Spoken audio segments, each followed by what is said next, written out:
I'm Literary Freak 11. Welcome to day 14 of Journey Through the Multiverse of My Mind. Let me just get out today's card. Here it is.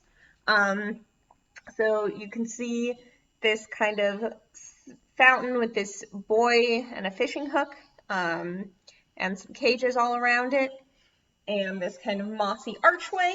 So that's today's card, and without further ado, I'm going to read the story for it. The pilgrimage was odd at best and terrifying at worst. Upon deciding to make this journey, one had to follow through. The fountain took any wavering as a sign of weakness. Some entrusted the journey to family or friends, but it was a large commitment, often taking a minimum of 5 days, including travel to the fountain, which was in a rural part of the country. Most often, people paid a company to take them on their pilgrimage.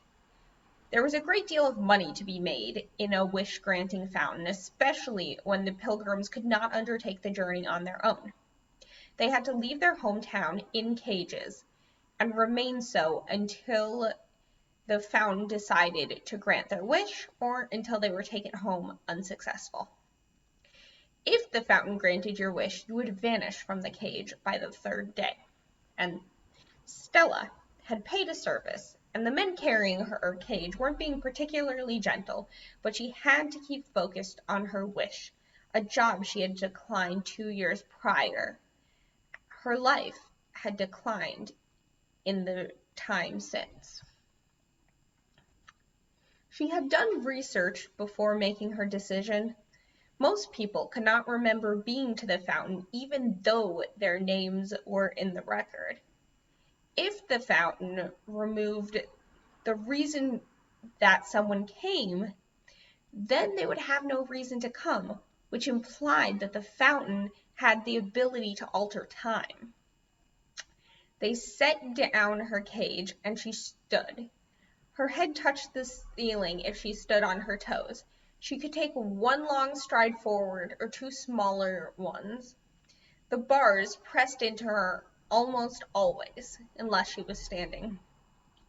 She had been packed away with 5 meals and 3 gallons of water. She'd eaten 2 of those meals on the journey here.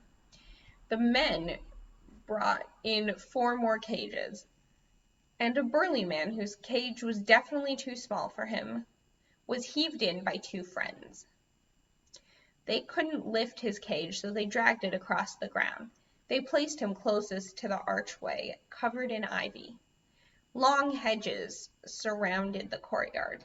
She watched as the men left and the hedges sealed the entryway. She was trapped.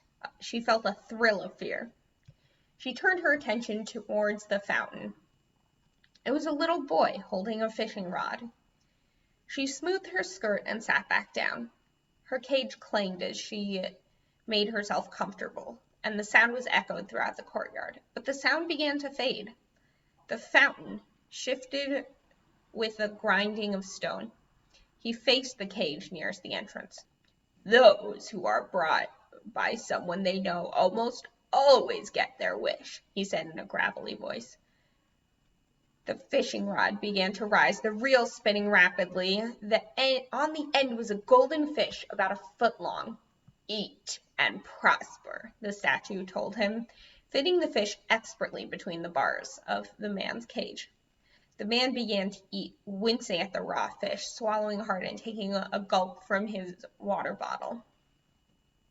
The more he ate, the more he began to fade. As he put the rear fin in his mouth and chewed, he vanished completely. The statue swiveled to Stella. "Your wish shall not be granted. You have been here before," he said, and she gasped. She had no memory of it. "I see your last wish did not work out for you." And the statue smiled at her before turning away. Well, that's all I have for now. Don't forget to like, comment, subscribe, and tune in tomorrow for another video.